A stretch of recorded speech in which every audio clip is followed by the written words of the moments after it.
ಕನ್ನಡಿಗ ಶರಣಾರ್ಥಿ. ಪ್ರೀತಿಯ ಸ್ನೇಹಿತರೆ, ಇವತ್ತಿನ ನಮ್ಮ ಒಂದು ಜಾಬ್ ಸರ್ಚ್ ಏನು ವಿಶೇಷ ಮಾಹಿತಿಯಪ್ಪ ಅಂದರೆ NTPC ನೇಮಕಾತಿ 2026. ಸ್ನೇಹಿತರೆ, ಈ NTPC ನೇಮಕಾತಿ ಬಗ್ಗೆ ಪಡೆದುಕೊಳ್ಳಬೇಕಾದ್ರೆ ಯಾವೆಲ್ಲ ಒಂದು ಕ್ವಾಲಿಫಿಕೇಶನ್ ಆಗಿರಬೇಕಾಗುತ್ತೆ, ಯಾವ ವಯೋಮಿತಿ ಒಳಗಡೆ ಇರ್ತಕ್ಕಂಥ ಅಭ್ಯರ್ಥಿಗಳು ಹುದ್ದೆಗಾಗಿ ಸಲ್ಲಿಸಬಹುದಾಗಿದೆ, ಆಯ್ಕೆಯಾಗಿರ್ತಕ್ಕಂಥ ಅಭ್ಯರ್ಥಿಗಳಿಗೆ ಪ್ರತಿ ತಿಂಗಳು ಸಿಗ್ತಕ್ಕಂಥ ವೇತನವೆಷ್ಟು, ಕುಲಂಕುಷವಾಗಿ ನೋಟಿಫಿಕೇಶನ್ ವಿವರವನ್ನು ನೋಡ್ತಾ ಹೋಗೋಣ ಬನ್ನಿ. ಮೊದಲನೇದಾಗಿ ಏನಪ್ಪ ಅಂದರೆ, ಯಾವ ಒಂದು ಇಲಾಖೆಯಿಂದ ಅರ್ಜಿಗಳನ್ನು ಆಹ್ವಾನಿಸಲಾಗಿದೆಯಪ್ಪ ಅಂದರೆ national thermal power corporation limited ಅಂದರೆ NTPC ಇಂದ ಅಂದರೆ ವಿದ್ಯುತ್ ಇಲಾಖೆಯಿಂದ ಅಧಿಸೂಚನೆ ಹೊರಡಿಸಲಾಗಿದ್ದು, ಕರೆದಿರ್ತಕ್ಕಂಥ ಒಟ್ಟು ಹುದ್ದೆಗಳು 515 ಹುದ್ದೆಗಳ ಅರ್ಜಿಗಳನ್ನು ಆಹ್ವಾನಿಸಲಾಗಿದೆ. ಎಲ್ಲಿ ಒಂದು ಜಾಬ್ ಲೊಕೇಶನ್ ಅಂತಂದ್ರೆ ಭಾರತಾದ್ಯಂತ ಒಂದು ಜಾಬ್ ಲೊಕೇಶನ್ ಆಗಿದೆ. ಹಾಗಾದ್ರೆ ಯಾವೆಲ್ಲ ಒಂದು ಹುದ್ದೆಗಳು ಕರೆದಿದ್ದಾರಪ್ಪ ಅಂದ್ರೆ ಇಂಜಿನಿಯರಿಂಗ್ ಮತ್ತು ಎಕ್ಸಿಕ್ಯೂಟಿವ್ ಟ್ರೈನಿ ಇರ್ತಕ್ಕಂಥ ವಿವಿಧ ಹುದ್ದೆಗಳ ಅರ್ಜಿಗಳನ್ನು ಆಹ್ವಾನಿಸಲಾಗಿದೆ. ಅದೇ ರೀತಿ ಆಯ್ಕೆಯಾಗಿರ್ತಕ್ಕಂಥ ಅಭ್ಯರ್ಥಿಗಳಿಗೆ ಪ್ರತಿ ತಿಂಗಳು ಸಿಗ್ತಕ್ಕಂಥ ವೇತನ ಎಷ್ಟಪ್ಪ ಅಂದ್ರೆ 40,000ದಿಂದ 1,40,000 ರೂಪಾಯಿವರೆಗೂ ವೇತನ ದೊರೆಯಲಿದೆ.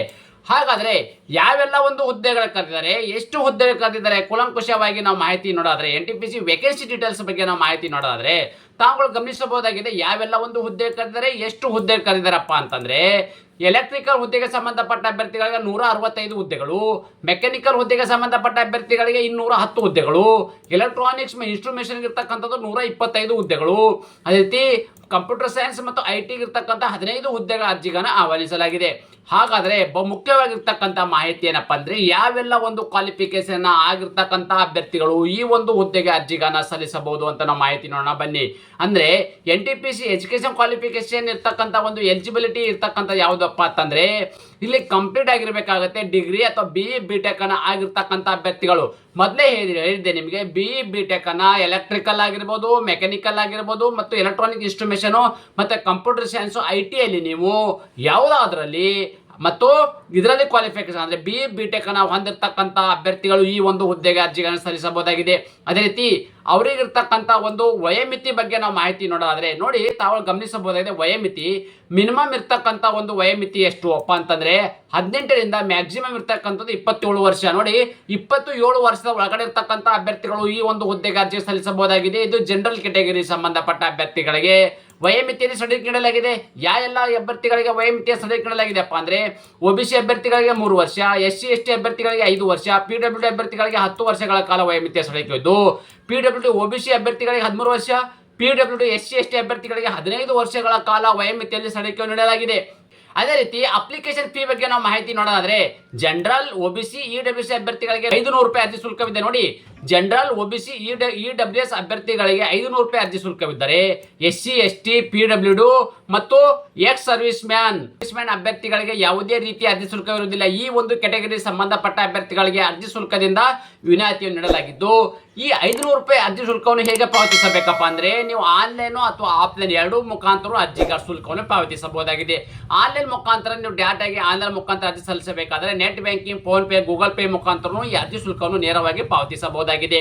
ಅದೇ ರೀತಿ ಈ ಸೆಲೆಕ್ಷನ್ ಪ್ರೊಸೀಜರ್ ಹೇಗೆ ಮಾಡ್ತಾರೆ, ಆಯ್ಕೆ ಪ್ರಕ್ರಿಯೆಯನ್ನು ಹೇಗೆ ಮಾಡ್ತಾರಪ್ಪ ಅಂದ್ರೆ ಎಕ್ಸಿಕ್ಯೂಟಿವ್ ಆಪ್ಟಿಟ್ಯೂಡ್ ಟೆಸ್ಟ್ ಇರ್ತಕ್ಕಂಥ ಅಂದ್ರೆ ನಿಮಗೆ ಎಕ್ಸಿಕ್ಯೂಟಿವ್ ಇರ್ತಕ್ಕಂಥ ಒಂದು ಆಪ್ಟಿಟ್ಯೂಡ್ ಅಂದ್ರೆ ಒಂದು ರಿಟರ್ನ್ ಎಕ್ಸಾಮಿನೇಷನ್ ಇಡಲಾಗುವುದು. ಆ ರಿಟರ್ನ್ ಎಕ್ಸಾಮಿನೇಷನ್ ಅಲ್ಲಿ ಕ್ವಾಲಿಫೈ ಆಗಿರ್ತಕ್ಕಂಥ ಅಭ್ಯರ್ಥಿಗಳನ್ನ ಅಬ್ಜೆಕ್ಟಿವ್ ನಾಲೆಜ್ ಇರ್ತಕ್ಕಂಥ ಒಂದು ಟೆಸ್ಟ್ ಅಂದ್ರೆ ಒಂದು ಪ್ರಾಜೆಕ್ಟ್ ಇರ್ತಕ್ಕಂಥ ಅಬ್ಜೆಕ್ಟಿವ್ ನಾಲೆಜ್ ಒಂದು ಟೆಸ್ಟ್ ನೀಡಲಾಗುವುದು.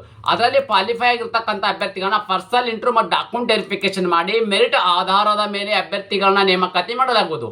ಅದೇ ರೀತಿ ಇದು ನೋಡಿ, NTPC ಇರ್ತಕ್ಕಂಥ ಒಂದು ಅರ್ಜಿಗಳನ್ನ ಹೇಗೆ ಸಲ್ಲಿಸಬೇಕಪ್ಪ ಅಂದ್ರೆ ಎಲ್ಲ ಒಂದು ಅಭ್ಯರ್ಥಿಗಳು ಆನ್ಲೈನ್ ಮೂಲಕವೇ ಅರ್ಜಿಗಳನ್ನ ಸಲ್ಲಿಸಬೇಕಾಗುತ್ತೆ. ಈ ಆನ್ಲೈನ್ ಮೂಲಕ ಅರ್ಜಿಗಳನ್ನ ಹೇಗೆ ಸಲ್ಲಿಸಬೇಕೆಂಬುದನ್ನ ಮುಂದೆ ವಿವರಿಸುತ್ತೇನೆ, ಗಮನಿಸಿ. ಸ್ನೇಹಿತರೆ, ಇಂಪಾರ್ಟೆಂಟ್ ಡೇಟ್ಸ್ ಬಗ್ಗೆ ನಾವು ಮಾಹಿತಿ ನೋಡ್ತಾ ಹೋಗೋಣ ಬನ್ನಿ.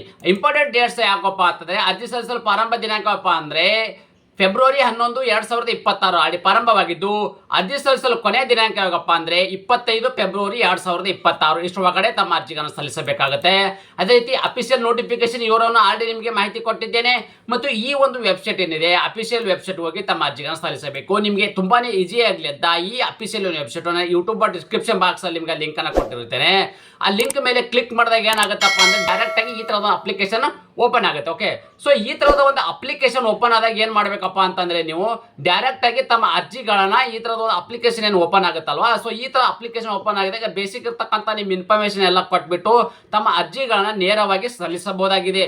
ಈ ತರದ ಉದ್ಯೋಗ ಮಾಹಿತಿ ನೀವು ಇಷ್ಟಪಡುತ್ತೆ ಎಂದು ಭಾವಿಸುತ್ತೇನೆ. ಈ ಉದ್ಯೋಗ ಮಾಹಿತಿ ನಿಮಗೆ ಇಷ್ಟವಾದರೆ ನಿಮ್ಮ ಫ್ಯಾಮಿಲಿಗೂ ಫ್ರೆಂಡ್ಸ್ಗೂ ಶೇರ್ ಮಾಡೋದನ್ನ ಮರೆಯದಿರಿ. ಧನ್ಯವಾದ.